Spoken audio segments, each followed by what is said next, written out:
আসসালামু আলাইকুম সম্মানিত ভিউয়ার্স, মাঝে মাঝে আমরা এই যে মনিটর স্ক্রিনে দিস পিসি বা অনেক কম্পিউটারে থাকে মাই কম্পিউটার, এই মাই কম্পিউটার বা দিস পিসি আমি একটু যদি বড় করি, এই দিস পিসি বা মাই কম্পিউটার এই আইকনটা অনেক সময় আমরা খুঁজে পাই না। তো এই আইকনটি অনেক সময় ডিলিট হয়ে যায়, তাহলে আমরা কীভাবে আবার এটাকে রিকভারি করতে পারি, আজকে ভিডিওতে মূলত সেই বিষয়টি জানবো। তো আমি এর জন্য এটাকে আমি কী করি, ডিলিট করে দিই। ওকে, ডিলিট করে দিলাম। এখন দেখেন এটা কিন্তু রিসাইকেল বিনেও যায় না, তাই না? এটা আসলে একদম ডিলিট হয়ে গেছে। আসলে অ্যাকচুয়ালি ডিলিট বলতে এটা এখানে থাকে না, বাট এটা সেটিংসের মাধ্যমে আবার রিকভারি করা হয় বা করতে হয়। তো ওই বিষয়টা আমরা আজকে জানবো। তো চলুন শুরু করি। এর জন্য আমাকে কী করতে হবে, প্রথমে আমরা চলে যাব হচ্ছে স্টার্ট বাটনে একটা ক্লিক করে দেব। ক্লিক করার পরে আমরা দেখতে পাচ্ছি সেটিংস আছে, এই সেটিংস অপশনে ক্লিক করব। ঠিক আছে, তো সেটিংস অপশনে ক্লিক করার পরে আমরা ঠিক পাশে দেখতে পাচ্ছি হচ্ছে ডান পাশে পার্সোনালাইজেশন, এই পার্সোনালাইজেশন এখানে একটা ক্লিক করে দেব। এখানে ক্লিক করার পরে আমরা দেখব হচ্ছে সেটিংস, দেন হোমের অধীনে আছে হচ্ছে আপনার থিম। ওকে, এই থিম বাটনে বা থিম এখানে একটা ক্লিক করে দেব। এখানে ক্লিক করার পর আমরা দেখতে পাচ্ছি যে এই পাশে ডান পাশে আবার মানে রিলেটেড সেটিংস, এইখানে তার নিচে আছে ডেস্কটপ আইকন সেটিংস, এই ডেস্কটপ আইকন সেটিংস একটা ক্লিক করে দেব।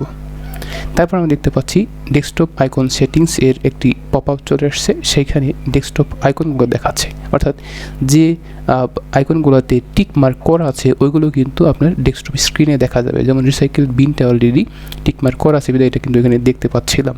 এখন এই যে মাই কম্পিউটার, এই মাই কম্পিউটার এই অংশটাকে টিক মার্ক করে দেব।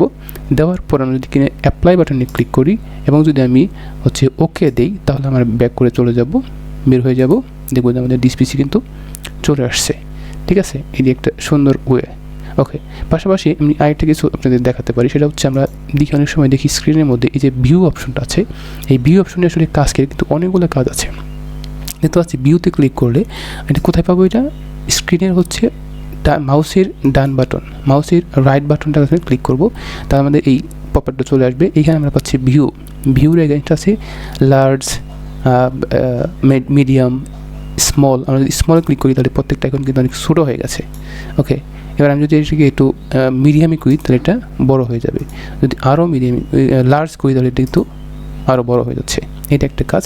এবং ভিউতে আরও কিছু কাজ আছে, আমরা যদি ক্লিক করি দেখুন ভিউর পরে আমরা নিচের দিকে যাই, দেখবো হচ্ছে অটো অ্যারেঞ্জ। এই অটো অ্যারেঞ্জ আসলে কাজটা কি, অটো অ্যারেঞ্জ আইকন, এখানে যদি আমি ক্লিক করি এর কাজটা হচ্ছে মূলত এই যে আমাদের পাশে যে আইকনগুলো আছে এটা অটো অ্যারেঞ্জ হয়ে যাবে। আমি একটু দেখাই, আমার এটা অটো অ্যারেঞ্জ কী করলাম, এখন আমি অটো অ্যারেঞ্জ হচ্ছে আমি যদি তুলে দেওয়া আছে। ওকে, এখন এই যে আমার একটা ফাইল আছে, এই ফাইলটাকে আমি মাউস দ্বারা ড্র্যাগ করে এই পাশে নিয়ে আসি, দিকে থাকে কিনা দেখেন, এটা কিন্তু রয়ে গেছে। আমি হচ্ছে এইটাকে যদি এইখানে দিই, ঠিক আছে, ডিসপিসিকে আমি জাস্ট এইখানে নিয়ে আসি, এটা কিন্তু থেকে যাচ্ছে। আমি যদি রিফ্রেশ করি কিন্তু থাকবেই।